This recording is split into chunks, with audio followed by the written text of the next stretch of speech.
Hello guys, I'm with Real Talk Darbs. Na-realize kasi namin no, na dapat hindi ka kagad nagkahanap ng result. Titingnan mo muna yung process. And we were inspired with that. Sir Darbs, anong message mo sa mga tao na wala pang results today, pero they want that? How do they achieve that? Well, a big tree is able to offer shade, is able to offer comfort if you go under it, was once a small seed. So hindi naman ibig sabihin na pag tinanim mo yung seed ngayon, kinabukasan puno na. Great things takes time.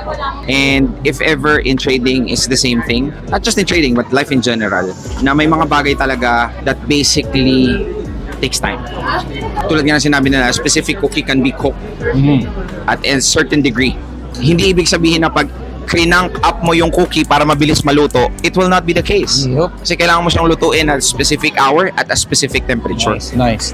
So, it's just like that in life. Sometimes we overvalue what we can do in a year but underestimate what we can do in a decade. We are sometimes able to not understand na may mga pagkakataon talaga sa buhay na kailangan mo lang pagpatuloy. Yun. Kaya napaka-importante ng why sa buhay. Anong dahilan kung bakit mo yan ginagawa. So narinig nyo yun. Alamin nyo muna bakit nyo ginagawa yan. And it takes time with the right temperature and the right process. Yeah. This is Real Talk Darbs. Real Talk Darbs out. Yalla bye.